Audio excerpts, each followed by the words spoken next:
Здравствуйте! В эфире новости 24. В студии Бекхан Хашигульгов. Коротко о главных событиях к этому часу. Вековой юбилей. Планы празднования столетия Кавказской туземной конной дивизии обсудили в Магасе. Коллективное разговение. Ифтар стал поводом для встречи жителей Орджоникидзевского.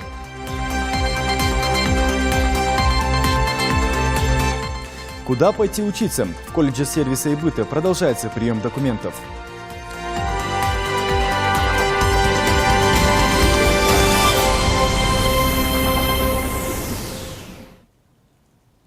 Приглашение гостей на разговение – таковы основные атрибуты совещания месяца Рамадана. Ифтар накануне провел у себя дома прямой потомок устаза Батла Хаджи Якуб Белхароев. На разговение приехал глава Ингушетии, муфтий Иса Хамхоев, представители духовенства и основных религиозных течений республики. После собравшиеся совершили коллективную молитву. Затем уже за столом обсудили обстановку в республике. Были затронуты вопросы взаимоотношений между приверженцами тех или иных религиозных течений Ингушетии, а также перспективы социально-экономического развития села. В Орджоникидзевском ифтар стал также поводом для встречи жителей Орджоникидзевского. Здесь, в одном из кафе, специально для гостей на разговение накрыли столы с традиционными ингушскими блюдами на любой вкус. Марина Катиева подробнее. Чтобы провести вместе разговение и оценить ингушскую кухню, в одном из кафе Орджоникидзевского собрались сотрудники аппарата правительства, администрации района, регионального отделения партии «Единая Россия» и представители духовенства. К приходу гостей организаторы подготовились основательно. Стол ломится от изысканных блюд национальной кухни. Несколько видов мяса, в том числе и сушеная баранина, галушки, чурек, лепешки с разными начинками, соусы из творога и сметаны, а на десерт национальный зуакаш, сладкий плов, пироги и, конечно же, халва. Было, конечно, очень вкусно приготовлено, очень приятно. Будем собираться здесь, приглашать из других сел, из республики, желающих, кто сможет приехать, значит, для того, чтобы принимать участие в этих мероприятиях. Горячий свежезаваренный чай – любимый напиток ингушей. Несмотря на жару, никто им не пренебрегает. Говорят, что именно горячий чай избавляет от жажды и восстанавливает силы. Одна из любимых его разновидностей, хоть и не исконно ингушская, это калмыцкий чай. Полезный и весьма вкусный. Он также хорошо утоляет жажду. В наше время технология приготовления очень проста. Теперь его продают уже в готовом в пакетиках. Конечно, это не идет ни в какое сравнение с традиционным способом, поэтому здесь его приготовили по старинке. Ставим воду, доводим до кипения, покупаем плиту нашу, они у нас на базаре продаются, вот эти плиты, рубим его и кидаем в кипяченую воду. Доводим до кипения воду и добавляем молоко. И также добавляем по вкусу соль, перец. Очень вкусный чай. Ну а после вечернего приема пищи собравшиеся прочитали священный мавлид, поблагодарили за угощение и направились в мечеть на Таравих. Марина Катиева, Аслан Героев, Новости 24. Празднование столетия Кавказской туземной конной дивизии обсудили на совещании у главы республики.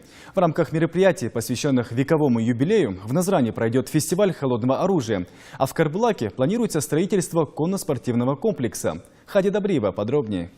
Программу мероприятий по празднованию столетия Кавказской туземной конной дивизии обсудили на рабочей встрече глава Ингушетии и председатель комитета по туризму республики. Станислав Аристов доложил, что в июне завершилась киноэкспедиция, рожденная свободным по следам Кавказской конной экспедиции. Ее участники отсняли полнометражный документальный фильм, посвященный дикой дивизии. Также завершены съемки еще одного документального фильма по истории Кавказской туземной конной дивизии «Крест с джигитом», снятого совместно с Министерством культуры России. Резонансным событием обещает стать фестиваль холодного оружия «Кинжал-2014», который пройдет 23 августа этого года во Дворце культуры города Назрань. В нем примут участие известные оружейники России, Грузии и Азербайджана. Они все привезут свои клинки, кинжал, сувенирные ножи. Таким образом, мы хотели бы придать ежегодный статус мероприятиям в день формирования Кавказской туземной конной дивизии. Мы будем вручать «Оскар» среди ножей на лучший дизайн и на лучшую сталь.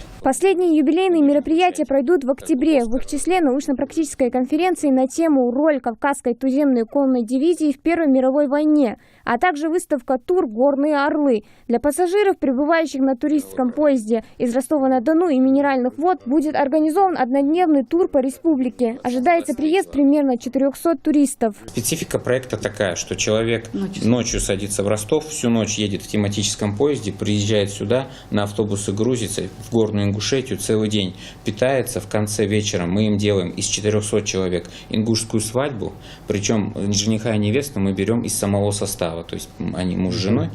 Вот. И вечером мы их сажаем в поезд, они обратно уезжают. В рамках празднования также планируется строительство конно-спортивного комплекса в Карабулаке. Проект вошел в ФЦП «Развитие внутреннего и въездного туризма Российской Федерации на 2011-2018 годы». Глава Ингушетии заметил, что это юбилейная дата, важная для республики событие, и все мероприятия должны быть организованы на высшем уровне. Далее глава республики встретился с бывшим председателем правления республиканского отделения Всероссийского общества слепых Якубом Хамхоевым, с его нынешним руководителем Адамом Саговым и руководителем Ассоциации местных инвалидных организаций Хавой Мариевой. В ближайшую пятницу в столичном ресторане будет организован ифтар для людей с ограниченными физическими возможностями. Мероприятие предложил провести муфтий республики Иса Хаджи Хамхоев. Глава региона подчеркнул необходимость проведения таких акций во всех районах республики. Всех не сможем собрать, но нам надо посмотреть уже, как организатору всей организации, ветеранской, инвалидной организации, всех опросить и собрать с разных категорий инвалидов, чтобы никто у нас не выпал. В ходе встречи были затронуты наиболее острые проблемы инвалидов республики. Была высказана необходимость наличия адаптированного общественного транспорта и отдельных палат на 4 койко-места в Центральной республиканской больнице. Глава Ингушетии дал соответствующие указания по организации таких палат во всех медицинских учреждениях республики. Хадид Абриева, Муслим Ганиев, Юнус Тучоев, Новости 24. Продолжается прием документов в колледж сервиса и быта по основным программам среднего профессионального образования. Получить образование по специальностям сферы обслуживания, таким как портной, секретарь-референт, младшая сестра, медсестра, в этом году смогут около 400 человек. Прием документов будет продолжаться до 26 июля.